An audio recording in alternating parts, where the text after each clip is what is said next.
इस fitness का राज क्या है? इस फिटनेस का राज घर का खाना आहे. घरचं जेवावं आणि कधीतरी एखादा बटाटा वडा चोरून खावा. नाही पण काय ते खरं तर आहे ना, ते म्हणतात ना की तुमच्या जीन्समध्ये ते असावं. माझे वडील हे असे शिडशिडीत आहेत, तर त्यामुळे बहुतेक ते वडिलांकडनं आलेलं आहे. पण पण नाही, पण नट म्हणून तुम्हाला थोडे एक्स्ट्रा प्रयत्न करावे लागतात.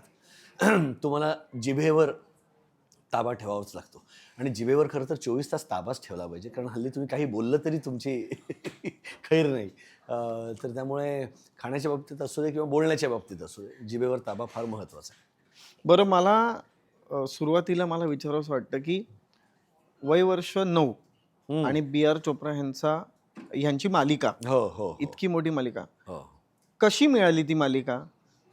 नाही तुला सांगतो, काय झालं की चाइल्ड आर्टिस्ट तेव्हा कदाचित फार फार कमी होते की ती भूमिका, सुदामाची भूमिका मला मला मिळाली महाभारतामध्ये. हो, महाभारतात.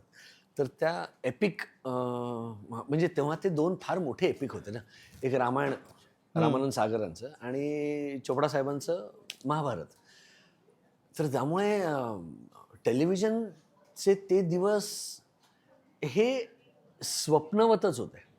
म्हणजे मी अनुभवलंय की बुनियाद असेल किंवा ये जो जिंदगी असेल, ह्या मालिका जेव्हा सुरू व्हायच्या ना, तेव्हा शुकशुकाट असायचा आपल्या रस्त्यांवर.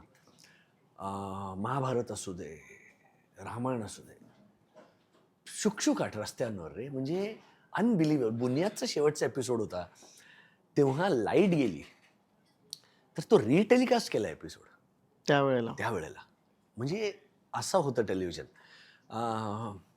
तर त्यामुळे मला जेव्हा हा रोल, मला काही नाही, मला फोन आला चोपडा साहेबांच्या ऑफिसमधून, आणि तेव्हा तर काय आपले लँडलाईन ना. तर आईने फोन घेतला आणि हो, म्हणजे मी जाऊन भेटलो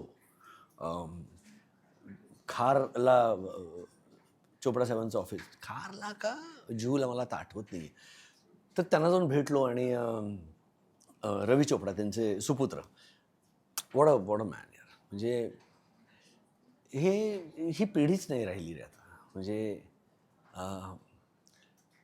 घरंदाजपणा, एक बोलण्याची, म्हणजे मी तर केवढा रे, मी ते टिल्ल्या होतो रे, पण तरी ते माझ्याशी इतकं प्रेमाने बोलायचे. शूटच्या वेळेला इतकी काळजी घेतली त्यांनी माझी.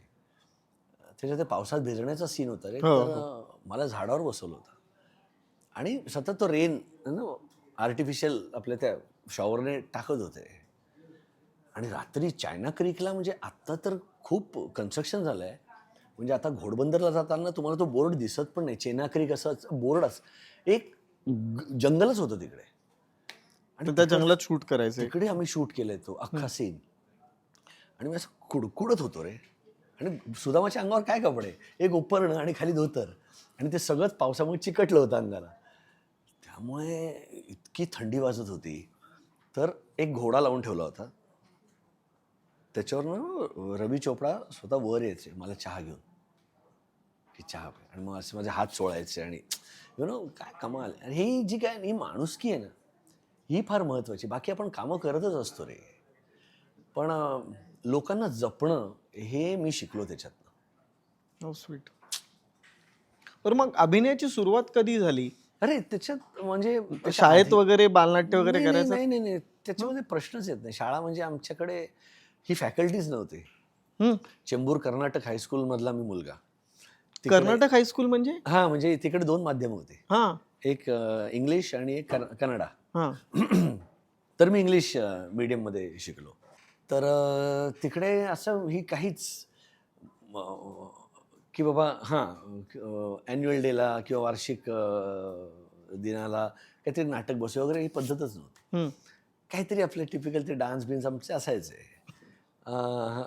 मी गायचो, तर मग असं झालं की ते कळतं ना, शाळेमध्ये पसरतं ते. तर फावल्या वेळात ऑफ पिरियडला, अरे call that Sumit Raghavan from 8A.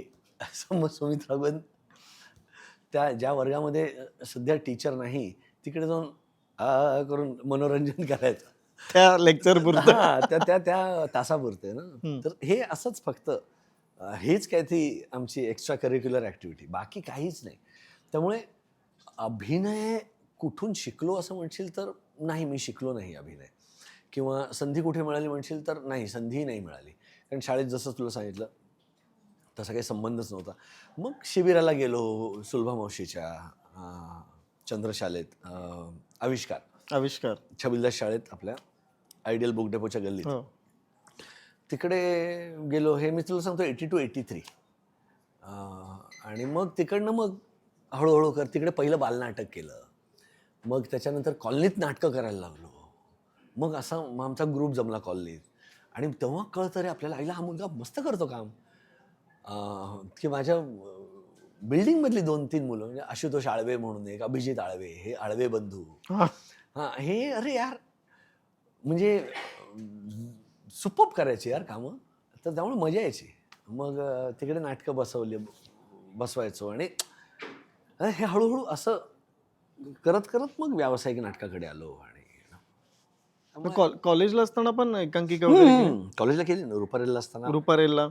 रुपारेलला youth फेस्टिवलला perform केलं, INTला परफॉर्म केलं, इप्टाला केलं. त्यामुळे आणि खरं तर सांगू, हिंदीची सुरुवात तिथून इप्टापासून झाली की नाही असं नाही नाही, ते नाही, तिकडनं काहीच नाही झालं. तुला सांगू, हिंदी हे स्वबळावरच झालेलं आहे. कुठून काही टेकू लागलेला नाहीये. नाटक ऑफकोर्स INT केलं आणि तिकडे प्रशांत दळवी परीक्षक होता.